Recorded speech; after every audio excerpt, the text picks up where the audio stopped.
तो हम इसके साथ ही चर्चा इस बात पर भी कर रहे हैं कि कोविड को लेकर राज्य सरकारें फैसले ले रही हैं, लेकिन इन सबसे अलग बोर्ड के एग्जाम्स 10th और 12th के स्टूडेंट्स को बोर्ड के एग्जाम्स में क्योंकि बैठना है, तो उनके लिए कम से कम अब आगे क्या फैसला हो और कितना मुमकिन है, कितना पॉसिबल है अभी एग्जाम्स को करा पाना। तमाम खास मेहमान हमारे साथ लगातार इस चर्चा में जुड़े हुए हैं। डॉक्टर अशोक पांडे, मैं आपका रुख अब करना चाहूंगी। देखिए, जो अभी ब्रेकिंग न्यूज हम दिखा रहे हैं, नोएडा, गाजियाबाद में भी नाइट कर्फ्यू को लेकर फैसला किया गया। हाईकोर्ट ने कहा कि अकेले कार में भी आप बैठे हैं तो आपको मास्क लगाना जरूरी होगा। इसके अलावा महाराष्ट्र में आंशिक लॉकडाउन जैसी स्थिति है, वीकेंड्स पर सब कुछ बंद किया जा रहा है। तो ऐसे में बच्चों के लिए भी तो फैसला लेना पड़ेगा ना सर? जी हाँ, बिल्कुल लेना पड़ेगा। मीनाक्षी जी, 2 मिनट में मैं अपनी बात कहना चाहूंगा। जी सर। डॉक्टर पारिक और डॉक्टर मलिक और मैं, हम सभी लगभग एक पृष्ठ पर भी हैं। आप इसे अलग अलग ना समझे। दोनों लोगों ने एसेंशियली क्या कहा? हाँ, दोनों लोगों ने मूल रूप से क्या कहा कि ये एक बड़ी अनप्रेडिक्टेबल स्थिति बन गई है और हमें अपने रेस्पॉन्सेस को भी फ्लेक्सिबल बनाना पड़ेगा, एडिक्वेट बनाना पड़ेगा। और मैं भी यही बात कह रहा हूँ। 2 या 3 चीजें इसमें बड़ी आवश्यक हैं। ये समझना, जो केसेस हैं बिल्कुल ठीक हैं।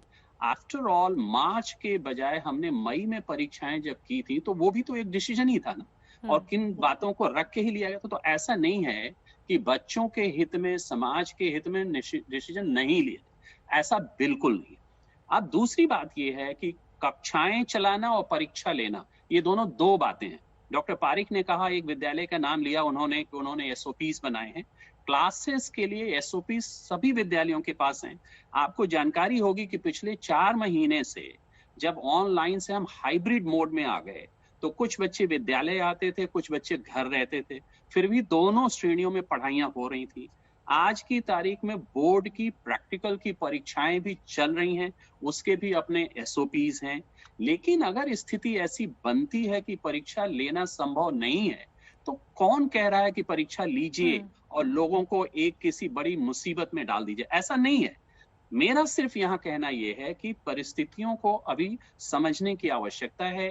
परीक्षाएं और बच्चों का भविष्य और स्वास्थ्य के बीच में एक संतुलन बनाना है, और उसके लिए मेरे समझ से अधिकारी, अभिभावक, आफ्टर ऑल टीचर्स तो ने सर, बीच का रास्ता क्या हो सकता है? आप क्योंकि एजुकेशन के फील्ड को देख रहे हैं। बीच का एक तो सबसे बड़ा रास्ता ये है कि अगर ये केसेस बढ़ गए और ये बहुत पूरे देश में व्यापक रूप से है, अगर डॉक्टर मलिक ज्यादा अच्छा बता सकते हैं कि ये जो ज्यादातर केसेस अगर कुछ कंटेनमेंट जोन्स में हैं, सब जगह नहीं है, तो क्या कुछ जगह की परीक्षाएं हों, कुछ जगह की न हो? क्या हम कुछ और दिनों के लिए इसे आगे बढ़ा सकते हैं?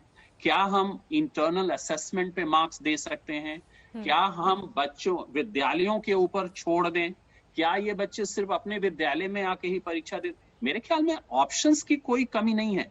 लेकिन कई सुझाव जो है सोशल मीडिया पर भी हमें मिल रहे थे, क्योंकि बच्चों ने एक ऑनलाइन कैंपेन भी चलाया हुआ है। तो उनका ये कहना है कि अगर 10th के एग्जाम भी कैंसिल हो जाते हैं और उनका जो इंटरनल असेसमेंट के जरिए उनका मूल्यांकन, आकलन किया जा सकता है। पिछली बार भी तो हुआ था मीनाक्षी जी, पिछली बार भी हुआ था, और उस समय केसेस कम थे अभी के मुकाबले। एग्जाम दे करके भी उनका मूल्यांकन हुआ था। तो ऑप्शंस की कमी नहीं है, और ऑप्शंस को एक्सरसाइज करने के लिए विल की भी कमी नहीं है। लेकिन ये स्थिति ऐसी है कि एक दिन में ये निर्णय लेना ठीक नहीं है, और उसके लिए कोई बहुत जल्दबाजी भी करने की आवश्यकता